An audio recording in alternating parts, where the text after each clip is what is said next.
Bismillahirrahmanirrahim. Assalamualaikum warahmatullahi wabarakatuh. Kami dari PT Mayora Indah Tbk ingin menganalisis laporan keuangan dari PT Mayora Indah Tbk dengan dosen pengajar Aulivi Erman Celem. Slide selanjutnya gitu. Di sini ada nama-nama kelompok kami dari kelompok 7. Yang pertama Devni Nabila, kedua saya sendiri Elsa Rizka Amalia Swandari, ketiga Elsa Amelia Swandi Putri, keempat Fadila Anggreni, 5 Inggit Dwi Puspitasari, yang ke-7 Nurul Alfiani, yang terakhir Tri Indah Lestari.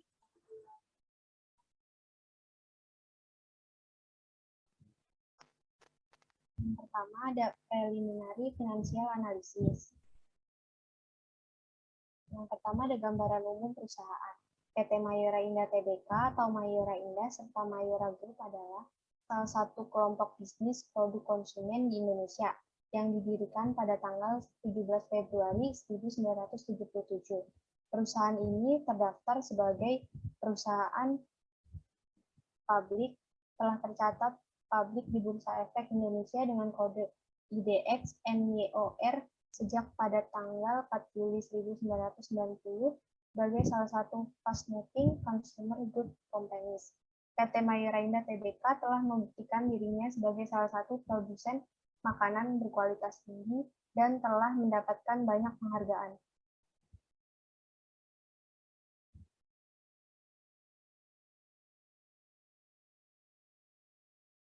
Selanjutnya akan dilanjutkan oleh teman saya.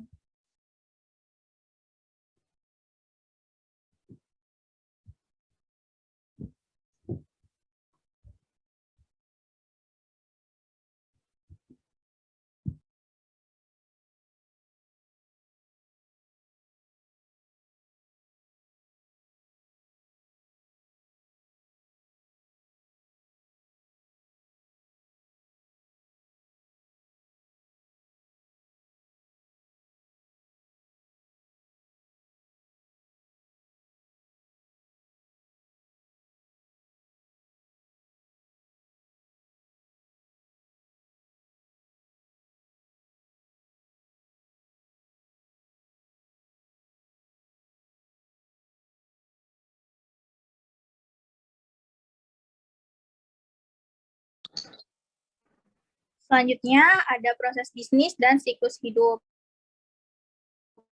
atau life cycle.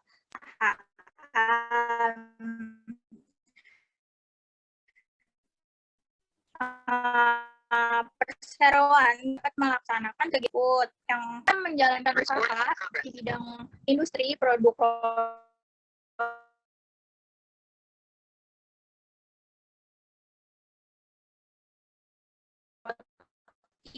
dan kue, mencakup usaha menjalankan kegiatan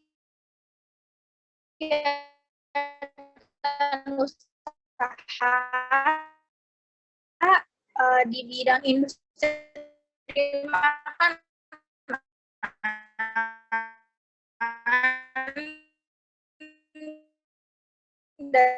dari coklat dan kembang gula, mencakup usaha segala macam makanan yang bahan utamanya yaitu di bidang industri makanan bayi, menjalankan kegiatan usaha di bidang industri menjalankan kegiatan usaha di bidang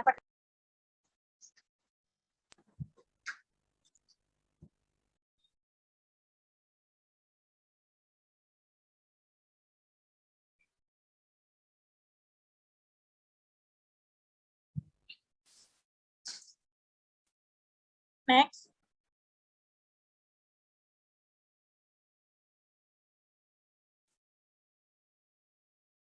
Sejak didirikannya, aktivitas usaha dan operasional perseroan telah dikelola berdasarkan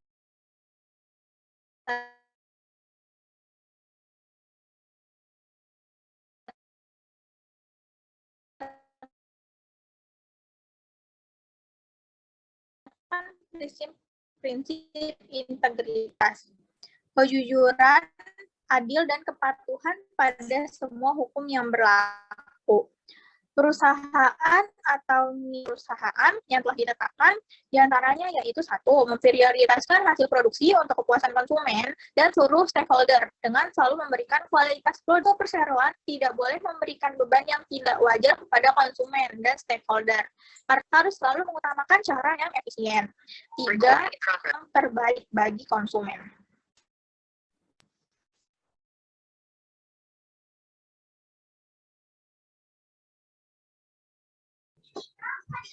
Terdapat 3 strategi yang digunakan oleh Mayora. Yang pertama, PT Mayora dalam menjalankan bisnis dengan winning people, di mana perusahaan berkeyakinan bahwa kunci keberhasilan Mayora adalah sumber daya manusia terbaik dan sistem manajemen yang komprehensif. Kedua, meningkatkan kekuatan produk yang dinilai memberi implikasi signifikan bagi perusahaan dalam bersaing dengan kompetitor baik dalam hal pemasaran, distribusi, dan rantai pasok global. Lalu yang ketiga, memberi nilai kepada konsumen lewat produk-produk dengan harga terjangkau sebagai upaya menjaga pasar yang dikatakan perlu dilakukan di dalam kondisi pandemi. Upaya tersebut diyakini mampu memancing semangat konsumen untuk membeli.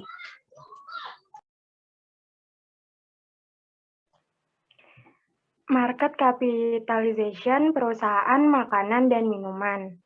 Nah, di sini terdapat 7 perusahaan makanan dan minuman. Yang pertama ada Indofood Sukses Makmur sebagai market leader dengan market share-nya itu sebesar 56.853 dengan presentasenya itu 39%. Lalu PT Mayora Indah menduduki posisi kedua dengan market share-nya itu sebesar 65,300 dengan presentasenya itu 31%. Lalu ada Garuda Food Putra Putri Jaya dengan market share-nya itu 18.205 dengan presentase 30%. Lalu ada Ultra Jaya Milk dengan market share sebesar 16.117 dengan presentase 11%. Lalu ada Nippon Indosat Corpindo dengan market share-nya itu sebesar 7.949 dengan presentase 5%. Lalu ada Akasa Wira Internasional dengan market share 1.775 dengan presentase 1%. Dan yang terakhir ada PT Siantar Top dengan market share-nya itu sebesar 1.783 dengan presentase 1%. Next. Analisis laporan keuangan. 1. Analisis laporan keuangan. Grafik kedua, komponen laporan laba rugi Common Size 2016 sampai 2020. Di sini bisa dilihat bahwa untuk HPP mengalami kenaikan dan penurunan selama 5 tahun berturut-turut.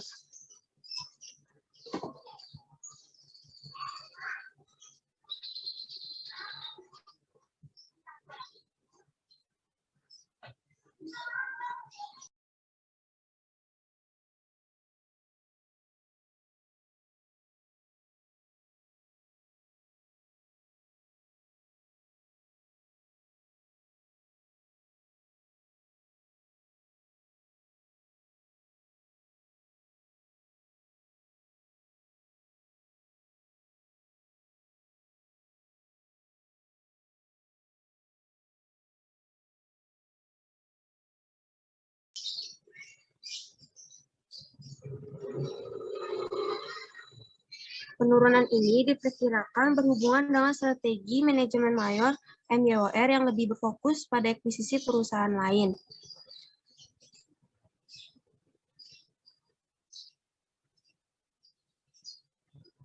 EPS MYOR terus meningkat dari tahun ke tahun. Hal ini menunjukkan tingkat profitabilitas MYOR yang bagus. EPS berhubungan erat dengan pembagian dividen. Jika EPS perusahaan cenderung kecil, maka kecil kemungkinan akan dilakukan pembagian dividen.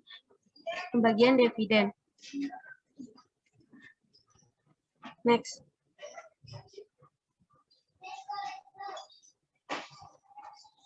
Grafik ketiga, komponen neraca Common Size 2016 sampai 2020. Dari gambar di atas bisa dilihat bahwa jumlah aset selalu meningkat cukup signifikan setiap tahunnya. Sejalan dengan strategi akuisisi yang dijalankan MYOR, proporsi aset lancar dan tidak lancar cenderung stabil.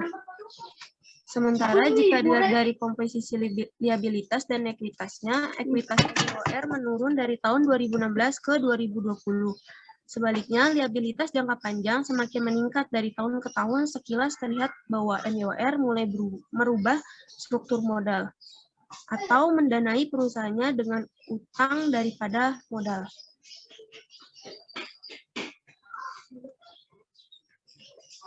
Next.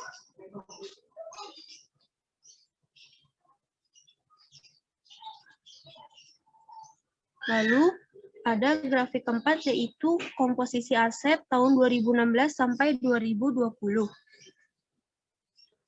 Dari grafik di atas bisa terlihat ada 4 pos yang cukup signifikan terhadap total aset yang dimiliki oleh MYOR. Di antaranya ada kas dan setara kas, piutang usaha, persediaan, dan aset tetap. Di tahun 2020, proporsi kas dan setara kas menyumbang sebesar 33%. Penghasilan dari kas dan setara kas adalah 3.770.491.432.101 untuk tahun 2020 dan 2.989.859.859.009 untuk tahun 2019. Lalu di tahun 2020 persediaan yang jumlahnya signifikan berupa persediaan diantaranya bahan baku, barang dalam proses, dan barang jadi dan barang pembungkus. Lalu untuk di bagian pos piutang usaha dari tahun 2019 ke tahun 2020 mengalami penurunan. Meskipun demikian, jumlah di tahun 2020 cukup besar, sekitar 5 triliun atau 30% dari total aset yang dimiliki MYOR. Strategi MYOR dengan mempertahankan saldo kas yang cukup besar dilakukan dalam rangka mengantisipasi risiko likuiditas dengan saldo piutang usaha yang cukup besar. MYOR memastikan ketersediaan sumber pendanaan cukup untuk aktivitas operasi dan aktivitas investasinya. Next.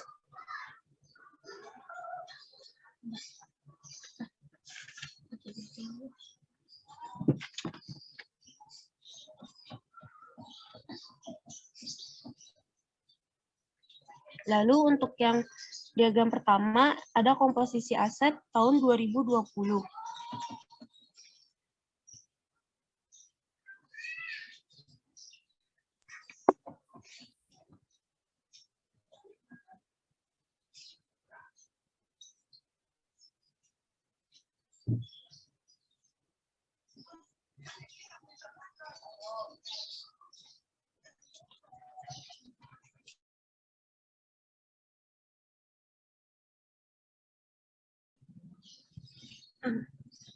Untuk saldo kas dan piutang,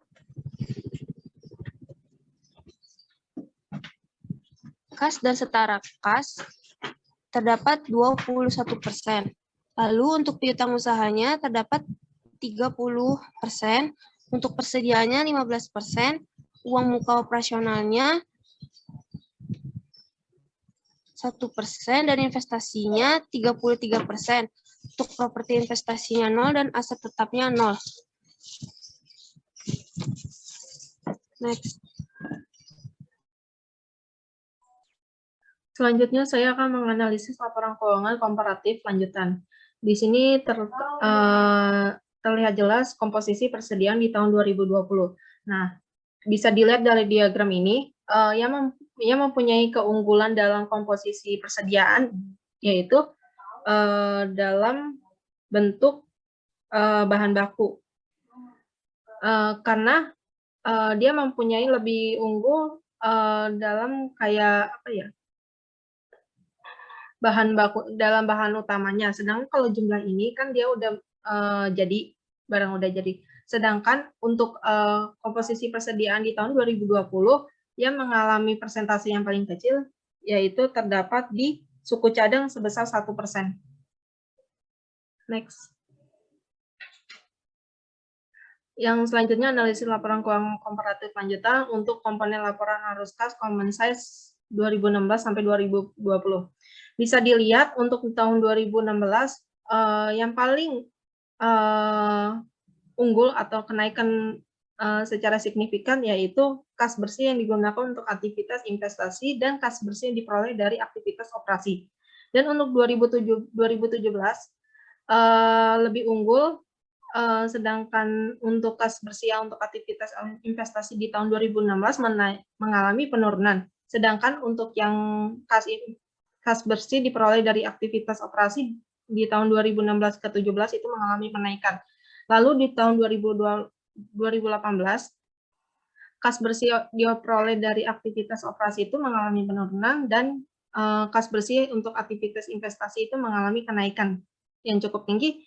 Dan lalu kas bersih diperoleh dari aktivitas pendanaan itu naik. Di tahun 2019, kas bersih diperoleh dari aktivitas operasi itu naik sebesar 0,10 dan untuk kas bersih digunakan aktivitas investasi dan kas bersih diperoleh aktivitas pendanaan itu berada di bawah minus 0,05. Tahun di 2020, kas bersih diperoleh dari aktivitas operasi ini naik lebih dari 0,10%, 0,10, dan sedangkan di tahun 2020 yang paling kecil itu adalah kas bersih yang digunakan untuk aktivitas investasi sebesar di bawah 0,05. Next. Analisis. Laporan keuangan komparatif menunjukkan tren peningkatan positif, baik untuk laba bersih, jumlah aset, maupun arus kas dari aktivitas operasi. Rasio kecukupan arus kas untuk 5 tahun mengimplikasikan bahwa dana yang dihasilkan dari operasi tidak cukup untuk membiayakan pengeluaran modal, penambahan persediaan, dan pembayaran dividen tunai sehingga masih diperlukan pendanaan eksternal. Namun sebenarnya untuk tahun 2020 mengalami penurunan berturut-turut. Strategi Mayer dengan mempertahankan saldo kas yang cukup besar ini dilakukan dalam rangka mengantisipasi risiko likuiditas dengan saldo kas dan setara kas yang cukup besar. Mayer memastikan ketersediaan sumber pendanaan yang cukup untuk aktivitas operasi dan aktivitas investasinya.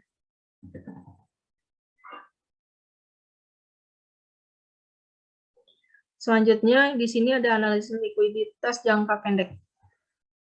Bisa dilihat untuk rasio lancar yang mempunyai keunggulan itu berada di posisi tahun 2006. Nah, untuk rasio cepat yang memiliki keunggulan itu berada di tahun 2016 dan 2017. Lalu untuk perputaran piutang usaha yang memiliki nilai presentase yang paling tinggi, yaitu di tahun 2017, dan perputaran persediaan itu berada di posisi yang paling signifikan, yaitu di tahun 2019. Next.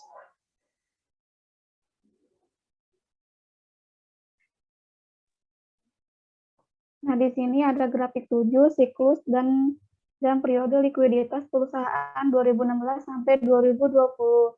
Nah, di sini ada siklus perdagangan bersih rata-rata, lalu ada periode konversi kira-kira, lalu ada jumlah hari untuk menagih hutang. Nah, di sini untuk kondisi perekonomian komoditas yang lesu pada akhir tahun 2020 mempengaruhi kinerja keuangan Emior. Namun analisis seputaran piutang Emior menunjukkan kinerja yang baik walaupun mengalami penurunan. Hal ini didukung oleh perkembangan piutang dagang yang tumbuh lebih cepat daripada penjualan, mencapai puncaknya di tahun 2016. Meskipun menurun di tahun 2020, tetapi tidak terlalu signifikan. Hal tersebut menunjukkan kebijakan kredit Emior yang lebih agresif dalam pengelolaan piutang. Lalu periode penagihan piutang dagang yang memburuk pada tahun 2016 mampu ditingkatkan pada tahun 2020. Sayangnya perbaikan periode penagihan piutang tidak diikuti dengan pola yang sama untuk periode konversi persediaan yang terus memburuk dari tahun 2016 hingga 2020. Bahkan periode konversi persediaan pada tahun 2020 merupakan titik terendah dalam 4 tahun terakhir. Next. Analisis rasio lancar dan rasio cepat Emior menunjukkan bahwa aset lancar yang dimiliki mampu untuk menutupi utang jangka pendek yang akan jatuh tempo. Padokas yang cukup besar apabila dibandingkan dengan total aset dipersiapkan dalam rangka mengantisipasi risiko likuiditas. Next. Nah, di sini ada analisis struktur modal dan solvabilitas. Nah, di sini perubahan pada struktur modal dan solvabilitas diukur dengan menggunakan beragam analisis dan perbandingan. Struktur modal Emior untuk 5 tahun terakhir dianalisis dengan menggunakan analisis struktur modal dan solvabilitas sebagaimana pada grafik 8 dan diagram 3. Di sini untuk jumlah liabilitas jangka panjangnya itu ada 25%. Lalu untuk jumlah liabilitas jangka pendeknya itu ada 18%, untuk jumlah ekuitasnya itu ada 57%. Next. Selanjutnya itu di sini ada rasio struktur modal dan solvabilitas jangka panjang PT Mayora dari tahun 2016 sampai tahun 2020. Nah, berdasarkan data yang disajikan ini dapat kita lihat bahwa terjadi pergeseran struktur modal MYOR dari awal tahun 2016 menuju ke tahun 2020. Hal tersebut itu dapat kita lihat dari penurunan debt to equity atau DER dari tahun 2016 sampai tahun 2020. Ini bisa kita lihat untuk tahun 2016 yaitu 1,06 dan tahun 2020 itu 0,84. DER di bawah angka 1 itu mengindikasikan bahwa perusahaan memiliki utang yang lebih kecil dari ekuitas yang dimilikinya. Tetapi sebagai investor itu harus jeli dalam melihat DER, karena jika total utangnya lebih besar daripada ekuitas, maka kita harus melihat lebih lanjut apakah utang lancar atau utang jangka panjang yang lebih besar. Nah, lalu ada analisis solvabilitas dapat kita lihat dari times interest earned. Rasio ini menjelaskan perbandingan antara laba bersih sebelum bunga dan pajak dengan beban bunga dan merupakan rasio yang mencerminkan besarnya jaminan keuangan untuk membayar bunga utang jangka panjang. Bisa kita lihat dari tahun 2016 sampai tahun 2020 ini mengalami kenaikan dan penurunan.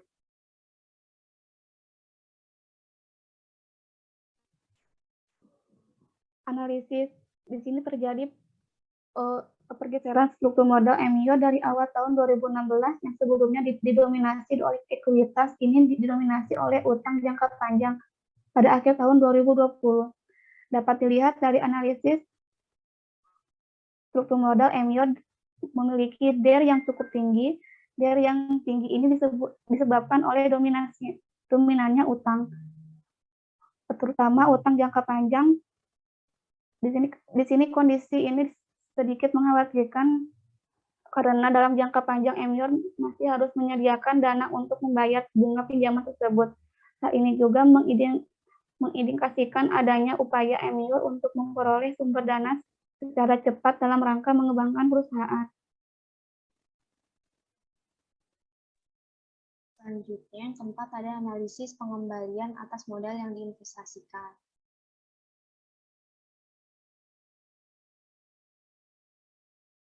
Dan di sini ada grafik 9 analisis ROIC 2016 sampai tahun 2020. Di sini ROA-nya bisa kita lihat tahun 2016 ke tahun 2017 itu tidak mengalami perubahan. Nah, di tahun 2018 ini mengalami penurunan, namun di tahun 2019-nya mengalami peningkatan, dan di tahun 2020 ini tidak ada perubahan. Nah, untuk ROCE dari tahun 2016 sampai 2019 ini mengalami penurunan, namun di tahun 2020 ini mengalami kenaikan. Selanjutnya ada ROLTLE, itu adalah pengembalian utang jangka panjang dan ekuitas. Di sini bisa dilihat dari tahun 2016 sampai tahun 2017 itu mengalami penurunan, lalu mengalami peningkatan di tahun 2018, dan 2019. Namun di tahun 2020-nya ini mengalami penurunan. Selanjutnya ada equity growth. Equity growth itu tingkat pertumbuhan ekuitas. Dari tahun 2016 sampai tahun 2018 ini mengalami penurunan. Namun di tahun 2019 mengalami peningkatan dan di tahun 2020 ini kembali mengalami penurunan. Selanjutnya ada RNOA di tahun 2016 ini. Di tahun 2016 dan 2017 ini tidak mengalami perubahan. Namun di tahun 2018 ini hingga 2020 mengalami penurunan. Selanjutnya ada LFV. Dari tahun 2016 sampai tahun 2018 itu mengalami peningkatan.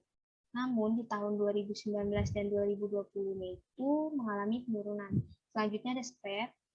Dari tahun 2016 bisa dilihat sampai tahun 2018 itu mengalami penurunan, namun terjadi peningkatan di tahun 2019 dan 2020. Selanjutnya ada ROE, dari tahun ke tahun itu menunjukkan penurunan. Lalu ada NFR, dari tahun 2016 sampai tahun 2018 itu mengalami penurunan, namun di tahun 2019 dan 2020 itu mengalami peningkatan. Selanjutnya margin NOPAT. Bisa dilihat di tahun 2017 ini mengalami peningkatan. Namun di tahun 2018 dan 2019 ini mengalami penurunan. Lalu mengalami peningkatan lagi di tahun 2020. Selanjutnya ada Noato itu perputaran NOA. Bisa dilihat dari tahun 2016 sampai 2020 itu mengalami penurunan. Selanjutnya, G ada pengendalian atas modal yang diinvestasikan, perbandingannya dengan perusahaan lain. Sini ada grafik 10, perbandingan ROIC antara perusahaan subsektor makanan dan minuman tahun 2020. Di sini ada PT Ultra Jaya Milk yang warna kuning, PT Indofood warna abu-abu, PT Siantar Top warna oranye, dan warna biru untuk PT Mayora. Di sini bisa dilihat ROA-nya jika dibandingkan dengan MYOR berada di peringkat 2 terbawah. ROA MYOR itu berada di posisi 11%. Sedangkan PT Indofood Sukses Makmur itu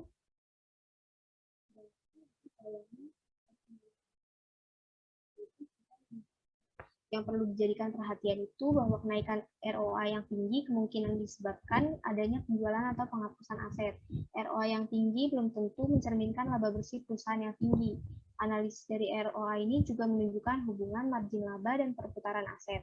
Selanjutnya ada ROCE. Dibandingkan dengan pesaingnya, ROCE Mayora itu berada di peringkat 2 teratas, yaitu sebesar 64%, dan di atas market leader-nya yaitu PT Indofood. Selanjutnya ada ROLTLE. Mayora itu berada di peringkat kedua teratas, yaitu sebesar 49%. Posisi tertingginya itu ditempati oleh market leader-nya, yaitu PT Indofood sebesar 71%. Selanjutnya ada equity growth. Untuk PT Mayora itu berada di peringkat 2 terbawah dibandingkan dengan pesaingnya, yaitu mencapai 9%. Peringkat tertinggi itu ditempati oleh PT Siantar Top yang mencapai 20%. Selanjutnya ada margin NOPAT. Dibandingkan dengan perusahaan pesaingnya itu di tahun 2020, margin NOPAT Mayora itu berada di peringkat 2 terbawah, yaitu berada pada posisi 64%, sedangkan market leader berada di posisi 58%. Sementara posisi tertinggi itu ditempati oleh PT Siantar Top yang mencapai 74%. Hal ini dapat dijelaskan dari perbedaan penggunaan persentase tarif pajak efektif yang digunakan oleh STTP sebesar 19% lebih rendah dibandingkan dengan MYOR yang menggunakan tarif pajak efektif sebesar 22%. Selanjutnya ada Noato. Dari perputaran Net operating assetnya itu MYOR itu berada di tingkat atas, yaitu 124%. Di atas STTP, yaitu sebesar 112%. Perlu dilihat secara cermat bahwa kadang tingginya tingkat perputaran aset dapat diperoleh dengan menurunkan investasi dalam aset.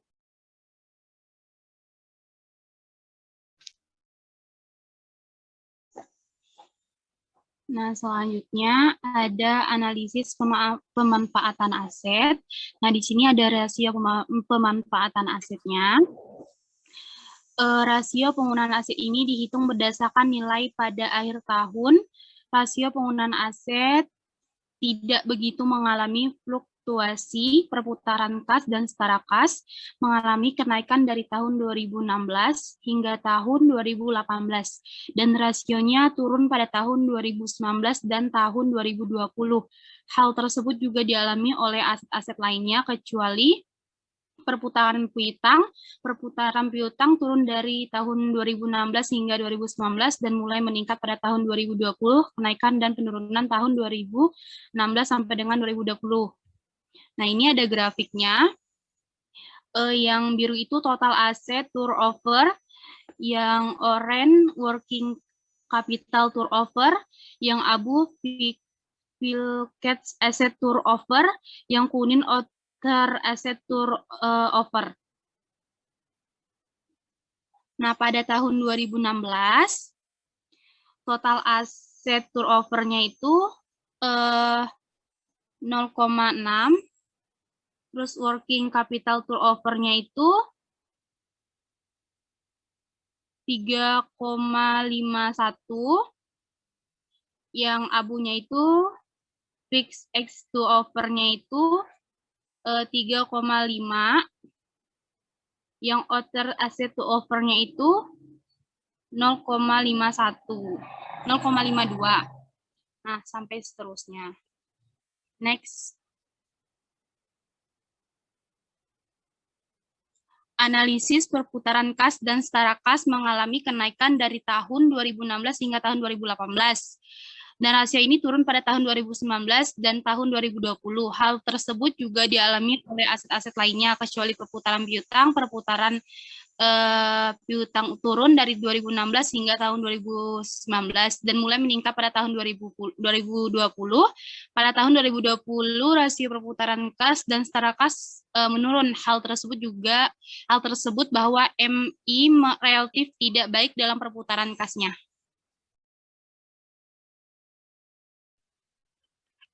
Analisis perputaran persediaan. Persediaan lancar pada tahun 2016 sebesar 2.676.041.546. Lalu di tahun 2017 1.265.260.979. Di tahun 2018 sebesar 3.396.321.991. Lalu di 2019 sebesar 2.793.951.514. Dan di 2020 sebesar 2.405.111.592.211. Untuk market leader PT Indofood Sukses Makmur TBK sebesar 11.150.432. Lalu untuk total persediaan sama seperti persediaan lancar. Lalu untuk harga pokok penjualannya itu di tahun 2016 sebesar 13.449.537.442.446. Lalu di 2017 15.341.619.191.077. Di tahun 2018 sebesar 17.664.148.865.078. di 2019 sebesar 17.909.498.526.032. Dan pada tahun 2020 sebesar 17.170.430.782.966.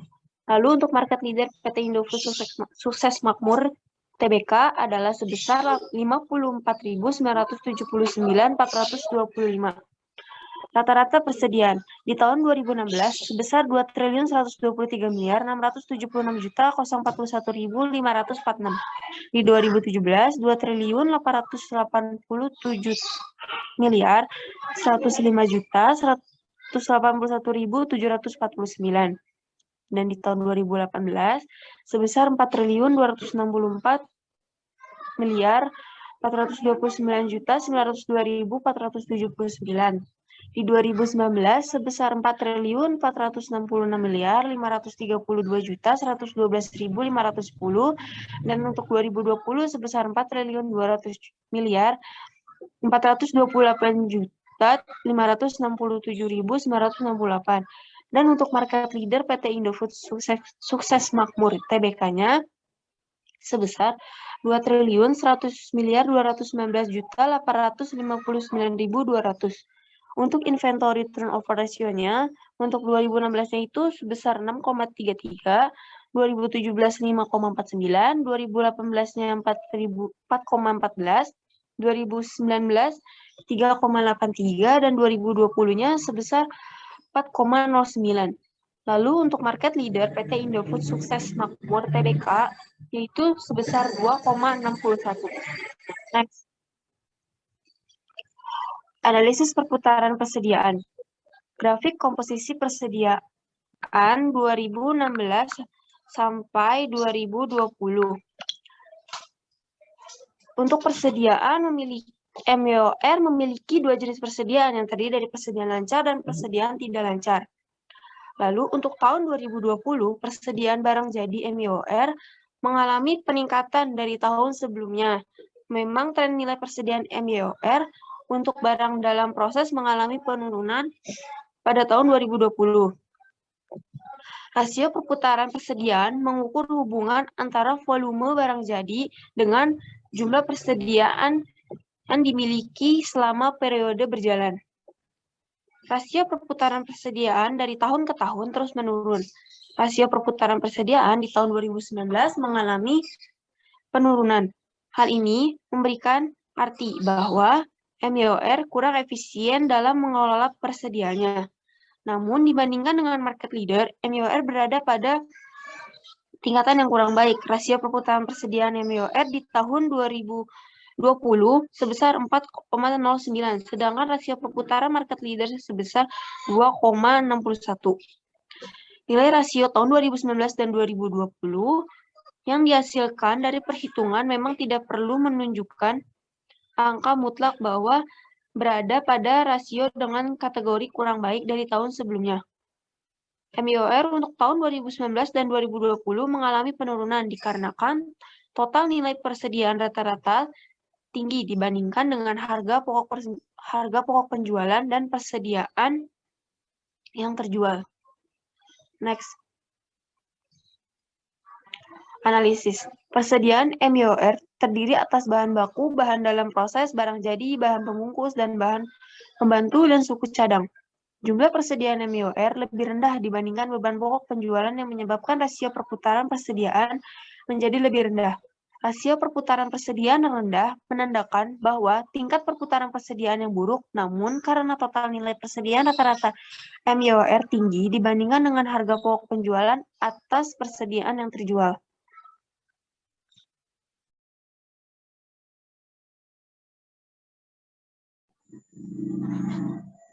Nah, 7 analisis kinerja dan profitabilitas operasi.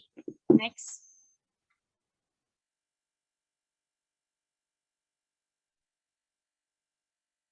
Analisis rasio margin laba. Nah, yang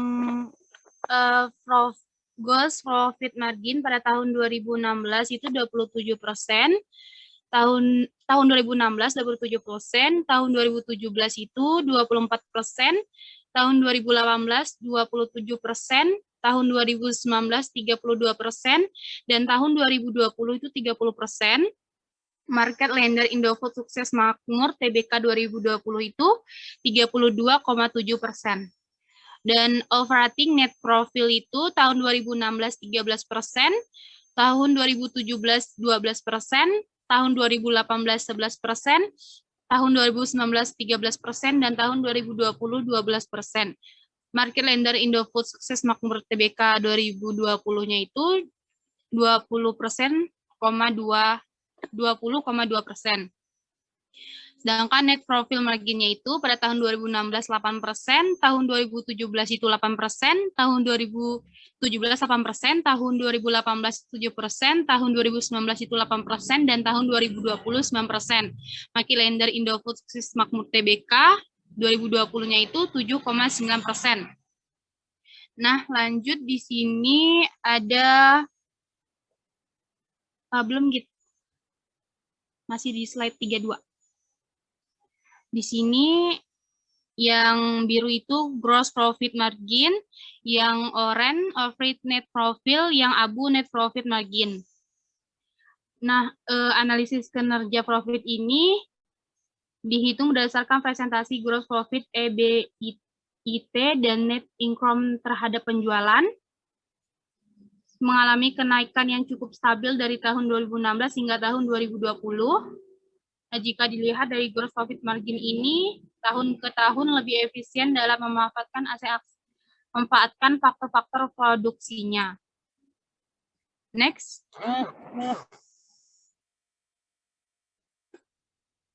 Lanjut. Nah, di sini ada analisis rasio margin laba lanjutan. Nah, yang biru itu ada MI, sedangkan yang oranye itu ada ISM. Nah, yang gross profit marginnya itu, MI-nya itu 30%, ISM-nya itu 31%, sedangkan yang operating net profit-nya itu, MI-nya itu 11%, ISM-nya itu 20%, net profit marginnya itu ada 7%, sedangkan ISM-nya itu ada 6%. Next.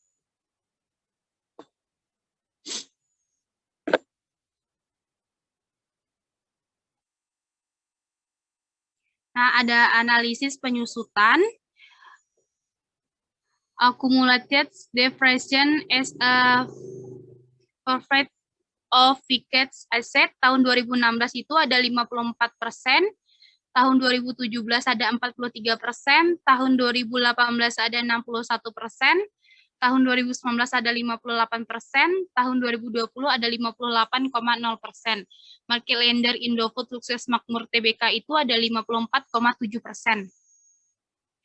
Terus ada annual depreciation action as a fraction of risk asset itu tahun 2016 itu 66%, tahun 2017 ada 36%, tahun 2018 ada 58%, tahun 2019 ada 61%, tahun 2020 ada 55%, sedangkan Market Lender Indofood Sukses Makmur TBK itu adalah 55,2%.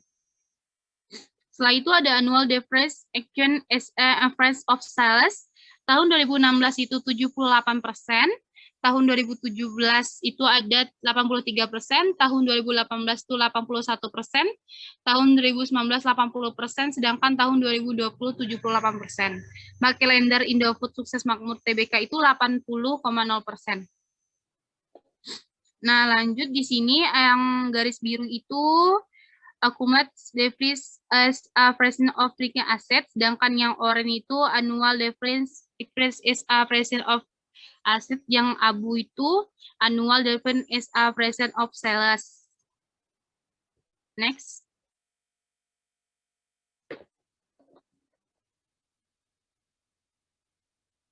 Analisis kinerja dalam profitabilitas operasi. Rasio profit margin dihitung berdasarkan presentasi gross profit EBIT, dan net income terhadap penjualan. Pada lampiran 18, MI mengalami kenaikan profit yang cukup stabil dari tahun 2016 hingga tahun 2020.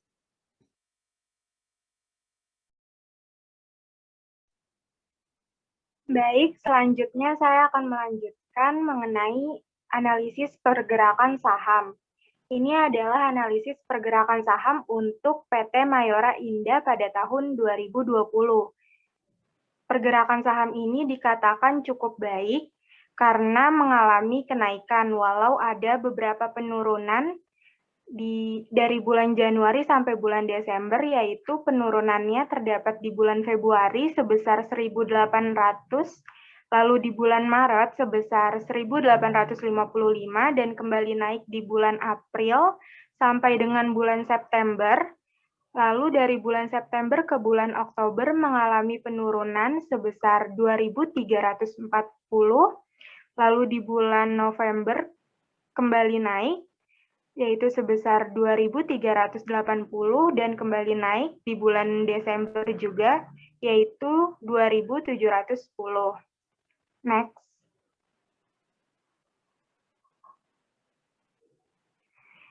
Ini adalah analisis pergerakan saham untuk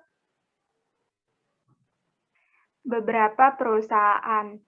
Di antaranya itu ada PT Mayora Indah, lalu ada STTP atau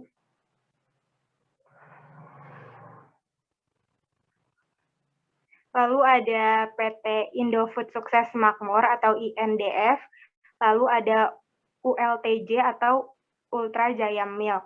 Nah, di sini bisa kita lihat harga saham PT Mayora ini cenderung stabil walau berada pada kisaran yang rendah, yaitu bisa dilihat di garis biru. Lalu untuk perusahaan STTP mengalami kenaikan dan penurunan di beberapa bulannya, itu di garis orange. Lalu untuk Indofood Sukses Makmur itu dikatakan stabil walau pada bulan terakhir itu mengalami penurunan di garis abu-abu. Lalu untuk Ultra Jaya Milk dikatakan stabil walau pada nilai yang rendah. Nah, itu next. Ini adalah grafik analisis DuPont. Yang di sebelah kiri adalah grafik analisis DuPont untuk PT Mayora Indah. Ini bisa dilihat dari tahun ke tahun untuk return on equity atau ROI PT Mayora ini cenderung mengalami sedikit penurunan. Itu bisa dilihat dari net profit margin-nya setiap tahun ini mengalami kenaikan, kecuali di tahun 2018 mengalami kenaikan.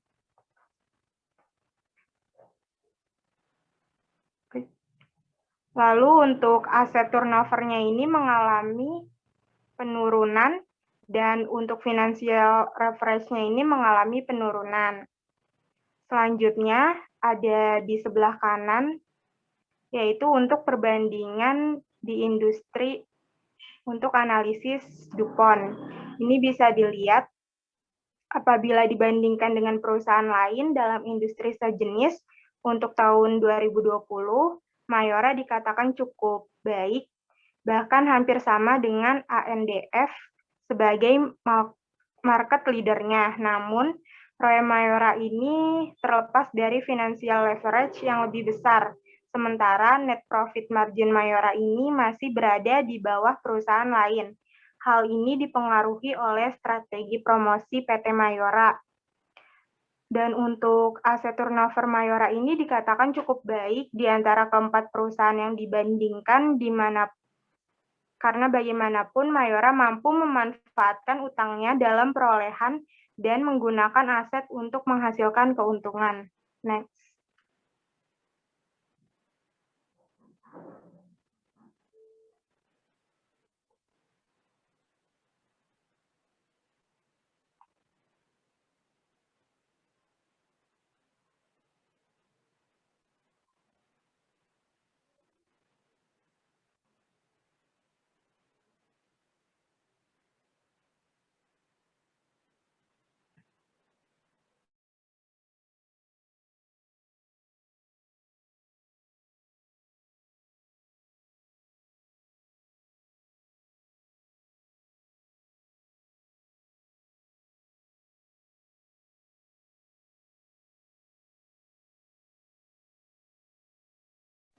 Selanjutnya ada analisis atas pengeluaran.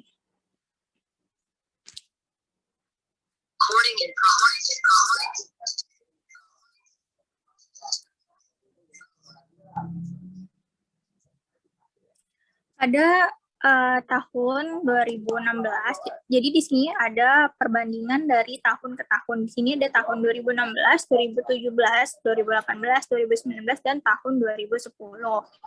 Di mana pada tahun 2016 itu penjualan bersihnya sebesar 18 miliar 349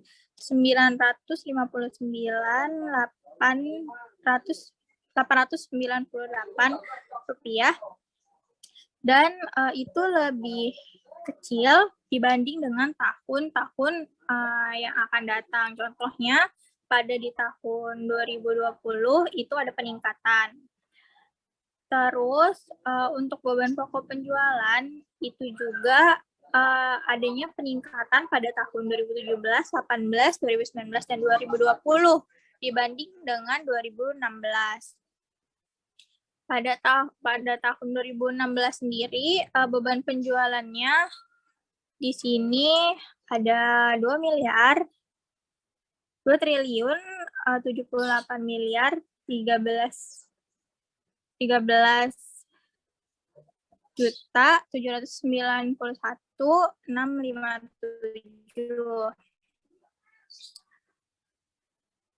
Dan untuk beban pajaknya sendiri di tahun 2020 itu ada penurunan dibanding dengan tahun 2019. Next.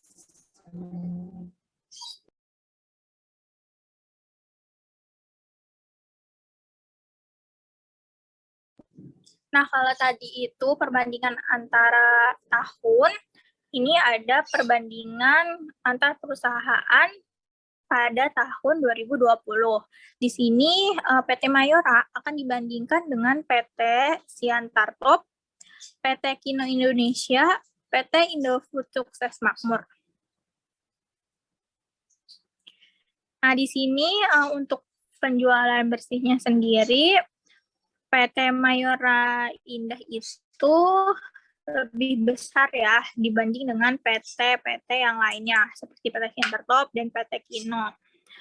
Terus untuk beban penjualannya juga di sini PT Mayora itu nominalnya cukup besar, sedangkan PT-PT yang lainnya itu di bawah dari PT Mayora Indah.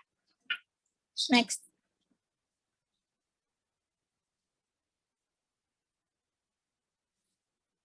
Di sini ada peramalan.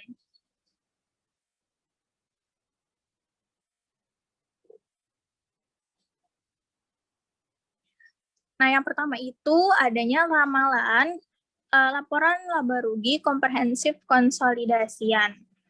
Di sini ada grafiknya, di mana di sini ada tahun 2016, 2017, 2018, 2019, 2020, dan ada estimasi pada tahun 2021. Nah, di sini ada penjualan bersih, itu yang terus juga untuk penjualan bersih ini yang paling unggul itu ada di 2021 ya. Dan setara dengan yang ada di tahun 2019 dan 2018. Untuk 2016 sendiri itu grafiknya agak menurun. Selanjutnya untuk beban pokok penjualan. Di beban pokok penjualan ini bisa kita lihat bahwa di estimasi 2021-nya itu lebih tinggi. Terus ada laba bruto. Nah, di laba bruto ini adanya peningkatan. Jadi dari tahun 2016 sampai tahun 2020 itu ada peningkatan. Terus laba usaha. Di laba usaha ini dilihat estimasi 2021-nya itu agak cukup signifikan naiknya dibanding dengan tahun-tahun sebelumnya. Terus untuk beban bunga sendiri itu standar ya, dari tahun ke tahunnya itu stabil nilai sendiri. Itu adanya penurunan yang cukup signifikan di tahun 2021 ini. Next.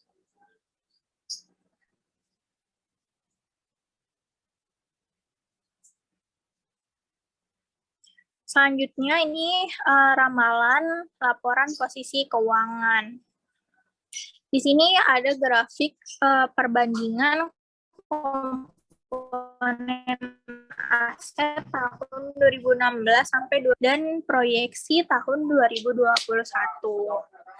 Untuk kas dan setara kas sendiri, di sini udah ada ya nominalnya, di mana pada estimasi 2021-nya itu nilainya lumayan tinggi, terus dibanding dengan tahun-tahun sebelumnya, tapi dia setara dengan tahun 2020. Terus ada untuk piutang usaha, itu estimasi 2021 diramalkan agak cukup tinggi nilainya dibandingkan dengan tahun-tahun yang sebelumnya. Begitupun dengan persediaan, di mana estimasi 2021 itu nilainya cukup tinggi. Terus untuk jumlah aset lancar, di sini juga estimasi 2021-nya tinggi, tetapi pada tahun 2018 sampai tahun 2020 itu nominalnya stabil. Terus untuk aset tetap, di sini untuk tahun 2021 dan 2020 nominalnya sama, jadi bisa dikatakan stabil. Kalau dari tahun-tahun sebelumnya itu ada penaikan. Terus untuk total aset tidak lancar, di sini juga adanya kenaikan ya dari tahun-tahun sebelumnya. Nah, untuk jumlah aset sendiri adanya kenaikan yang cukup signifikan dari tahun 2016 sampai 2021. Next.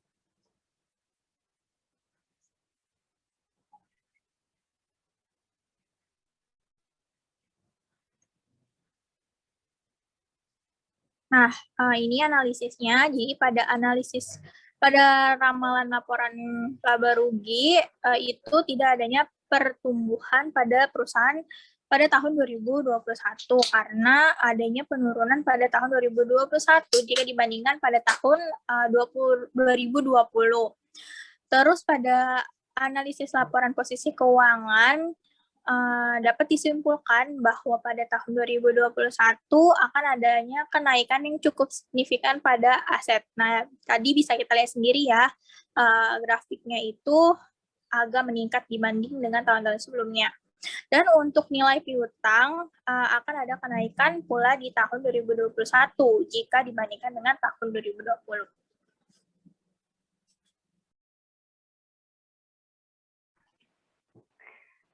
Analisis Altman Z-Score. Ini adalah analisis Altman Z-Score untuk PT Mayora Indah dari tahun 2016 sampai tahun 2017.